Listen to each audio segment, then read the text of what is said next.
ಇಲ್ಲ ಭಾರತೀಯ ಜನತಾ ಪಾರ್ಟಿಗೆ ಯಾವುದೇ ಧೈರ್ಯ ಇಲ್ಲ. RSS ಅವರು ಪುಕ್ಕಲ್ರವರು. ನಾವು ಸುಮ್ಮನಾಗಿರೋದ್ರಿಂದ ಅವ್ರಿಗೆ ಅವಕಾಶಗಳಾಗ್ತಾ ಇದೆ. ಅದರಿಂದ ನಾವೆಲ್ಲ ಎಚ್ಚರ ವಹಿಸಬೇಕಾಗುತ್ತೆ.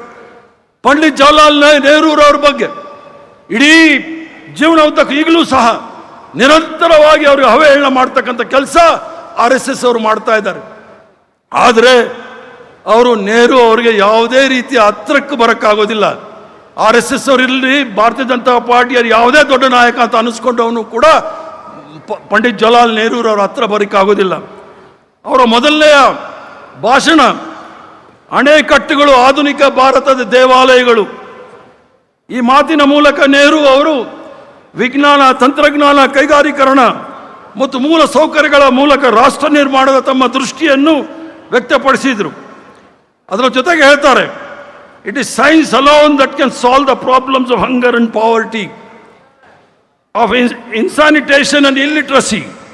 ಅದರರ್ಥ ಹಸಿವು, ಬಡತನ, ಅನಾರೋಗ್ಯಕರ ಪರಿಸ್ಥಿತಿ ಮತ್ತು ನಮ್ಮ ನಿರಕ್ಷರತೆ ಸಮಸ್ಯೆಗಳನ್ನು ಪರಿಹರಿಸುವುದ ಶಕ್ತಿ ಇರ್ತಕ್ಕಂಥದ್ದು ಕೇವಲ ವಿಜ್ಞಾನಕ್ಕೆ ಮಾತ್ರ ಅಂತ ಹೇಳಿ, ಅದನ್ನೇ ನಾನು ಕುವೆಂಪುರವರ ಕವನವನ್ನು ನಿಮ್ಗೆ ಹೇಳಿದ್ದು.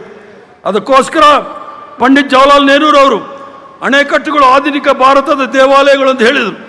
ಸ್ವತಂತ್ರ ನಂತರ ಕಾಂಗ್ರೆಸ್ ಪಕ್ಷದ ಅವರ ದೂರದೃಷ್ಟಿಯ ನಾಯಕತ್ವದಲ್ಲಿ ಉಕ್ಕಿನ ಕಾರ್ಖಾನೆಗಳು, ಅಣೆಕಟ್ಟುಗಳು, IITಗಳು, ವೈಜ್ಞಾನಿಕ ಸಂಶೋಧನಾ ಸಂಸ್ಥೆಗಳು ಮತ್ತು ಪ್ರಜಾಪ್ರಭುತ್ವದ ಬಲಿಷ್ಠ ಸಂಸ್ಥೆಗಳನ್ನು ನಿರ್ಮಿಸುವ ಮೂಲಕ ಆಧುನಿಕ ಭಾರತದ ಅಡಿಪಾಯ ಹಾಕಿರ್ತಕ್ಕಂಥದ್ದು ಪಂಡಿತ್ ಜವಾಹರ್ಲಾಲ್ ನೆಹರು ಅಂತ ಹೇಳಿದ್ರೆ ಯಾರೂ ಸಹ ಅಲ್ಲಿಗೆಳ್ಲಿಕ್ಕಾಗೋದಿಲ್ಲ. ಅವರು ಸತ್ತಾಗ ನ್ಯೂಯಾರ್ಕ್ ಟೈಮ್ಸಲ್ಲಿ, ಅಮೆರಿಕಾದ ಪತ್ರಿಕೆಯಲ್ಲಿ ಹೆಡ್ಲೈನ್ಸಲ್ಲಿ Pandit Jawaharlal Nehru the architect of modern India is no more ಅಂತ ಹೇಳಿ. ಆದರೆ ನಮ್ಮ ಪ್ರಧಾನಮಂತ್ರಿಗಳು ಏನಕ್ಕೆ ಹೋಗ್ತಾ ಇದ್ದಾರೆ ಅಂತ ನೋಡಿ. ಟ್ರಂಪ್ ಮುಂದೆ ಈಗಾಗಲೇ ಸಂಪೂರ್ಣವಾಗಿ ಶರಣಾಗತರಾಗಿದ್ದಾರೆ. ಸರೆಂಡರ್ ಮೋದಿ ಅಂತ ಹೇಳಿ ನಮ್ಮ ನಾಯಕ ರಾಹುಲ್ ಗಾಂಧಿ ಅವರು ಸುಮ್ಮನೆ ಹೇಳ್ತಾ ಇಲ್ಲ, ಸಂಪೂರ್ಣವಾಗಿ ಸರೆಂಡರ್ ಆಗಿರ್ತಕ್ಕಂಥದ್ದು ನಾವು ನೋಡ್ತಾ ಇದ್ದೀವಿ.